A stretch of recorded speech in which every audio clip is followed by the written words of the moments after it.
ఏదైనా గొడవలు ఉండి ఉండాలి, లేదంటే చంపే ప్రయత్నంలో ఇవన్నీ ఆయన ఒక ప్రిపరేషన్లో వెళ్ళాలి. అంటే ఆ హత్య చేయడానికి కావాల్సిన ఆయుధాలు కానివ్వండి, ఇంకేమన్నా కావాలి, ఇవన్నీ తీసుకొని పోయి అతను చంపే ప్రయత్నం గతంలో ఏదైనా సందర్భం అట్లా జరిగి ఉండాలి.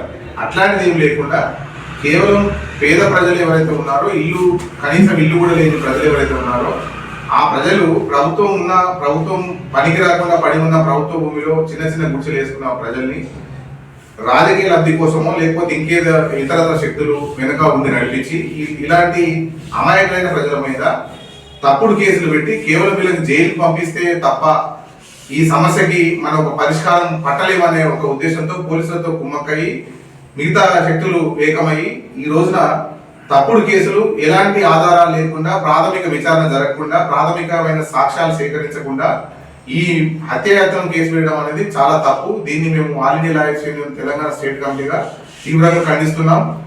ఏవైతే అక్రమ అరెస్టులు ఉన్నాయో, ఎట్లాంటి కంప్లైంట్ లో కంటెంట్ లేకుండా చేసిన అరెస్టులు చెల్లవు కాబట్టి, ఇవి చట్ట దృష్టిలో ఇవి తప్పుడు కంప్లైంట్లు కాబట్టి ఈ అక్రమ అరెస్టులు అమాయకులు ఎవరైతే అరెస్ట్ చేసినారో వారి చిన్న పిల్లలు ఉన్నారు, వారికి సంబంధించిన కుటుంబాలను ఆధారపడి బతికే కుటుంబాలు ఉన్నాయి కాబట్టి కేవలం కక్షాపూరిత ధోరణితో చేసిన అరెస్టులుగా పరిగణించాలి. వీటిని ఎట్లాంటి కంటెంట్ లేకుండా ఇట్లాంటి కేసులు బనాయించి జైలులో మగ్గే విధంగా చేయడం కోసం అని చెప్పేసి చేసిన ప్రయత్నంలో భాగంగా ఈ కేసు వేయడం జరిగింది.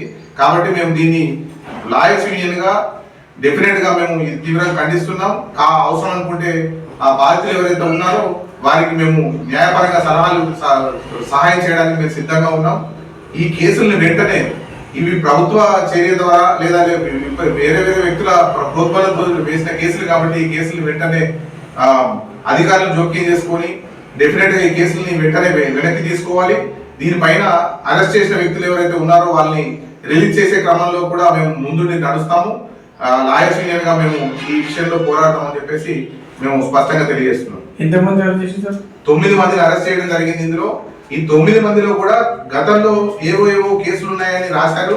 కానీ ఇక్కడ మనం ముఖ్యంగా గమనించాల్సిన విషయం ఏంటంటే ఈ 14 కేసులు ఏవైతే బనాయించినారో 2 తారీఖు సెప్టెంబర్ 2023 రోజున అఫెన్స్ జరిగితే, ఒక వ్యక్తికి నష్టం జరిగితే ఆ రోజున ఎంఆర్ఓకి ప్రభుత్వ అధికారులకు ఎవరికైతే కంప్లైంట్ ఇచ్చినారని చెప్తున్నారో ఆ ఒక్క అధికారి కూడా ఈ విషయం పైన ఎలాంటి పోలీస్ స్టేషన్ లో ఎలాంటి కంప్లైంట్ ఇవ్వలేదు. ఒకటి. ఆ తర్వాత ప్రభుత్వ అధికారులకు ఎవరికైనా ఇబ్బంది కలిగి ఉంటే, వాళ్ళ విధులకు కనుక ఆటంకం కలిగి ఉంటే వాళ్ళు ప్రత్యక్షంగా కేసులు వేసే అవకాశం వాళ్ళకు ఉంది. కానీ వాళ్ళు వేయలేదు. ఇప్పటిదాకా దాదాపుగా 4 నెలలు వీళ్ళు ఆగి ఏం ఉద్దేశంతో ఈ కేసు వేసి వీళ్ళను అరెస్ట్ చేశారో మనకు స్పష్టంగా కనబడుతుంది. ఇంకొకటి ఏంటంటే ఎవరైనా ప్రైవేట్ వ్యక్తుల యొక్క భూములు కనుక ఆక్రమణలో గురవుతే సివిల్ కోర్టు ఉంది. ఆ సివిల్ కోర్టులో ఇంజక్షన్ సూట్ వేసుకొని ఎవరైనా అక్రమంగా చొరబడితే భూముల్లోకి సివిల్ కోర్టు ద్వారా వాళ్ళు న్యాయం పొందాలి తప్ప ఇలా క్రిమినల్ కేసులు వేసి సివిల్ తగాదాల్లో పోలీసులు జోక్యం చేసుకుని అమాయకమైన ప్రజల్ని అరెస్ట్ చేసి జైల్లో పెట్టడం అనేది ఇది తీవ్రమైన చర్యగా మేము ఖండిస్తున్నాం. కాబట్టి సివిల్ తగాదాల్లో పోలీసులు దూరి రాజకీయ ప్రోద్బలంతో మిగతా అమాయకులైన ప్రజల్ని ఇబ్బంది పెడుతూ జైలులో మధ్య విధంగా చేస్తే లాయర్స్ యూనియన్ గా దీన్ని మేము చూస్తూ ఊరుకోము. భవిష్యత్ కాలంలో డెఫినెట్ గా వారి తరఫున మేము ఎవరైతే అమాయకులు ఉన్నారో వారి తరఫున పోరాటానికి మేము సిద్ధంగా ఉన్నామని చెప్పేసి ఈ సందర్భంగా మేము తెలియజేస్తున్నాం.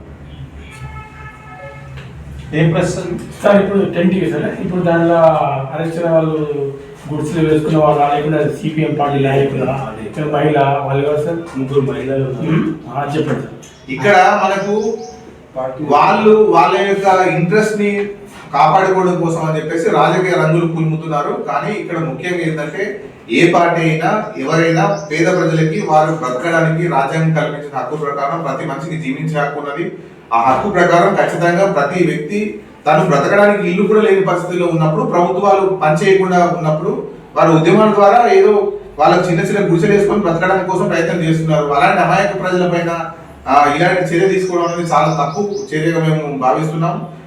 బడా రాజకీయ నాయకులు పెద్ద ఎకరాల భూములు ప్రభుత్వ స్థలాన్ని కబ్జాలు చేస్తే స్పందించని అధికారులు, యంత్రాంగం, పోలీసు వ్యవస్థ ఈ రోజున కేవలం అమాయకులైన ప్రజలపైన ఇట్లాంటి కేసులు బనాయించి వాళ్ళను జైలులోకి పంపించే విధంగా ఎట్లాంటి ప్రాథమిక ఆధారాలు కూడా లేకుండా, ఎలాంటి ఆయుధాలు లేవు, గాయాలు లేవు, ఏమీ లేవు, దానికి సంబంధించిన నేరం జరగడానికి ముందు కావాల్సిన ప్రాథమిక విషయాలు వారి మధ్యలో గతంలో తగాదాలు ఉన్నాయి, ఇట్లాంటి ఏమి ప్రాథమిక విషయాలు ఏమి లేకుండా ఇట్లాంటి కేసులు వేయడం అనేది చాలా తప్పు చర్యగా మేము భావిస్తున్నాం.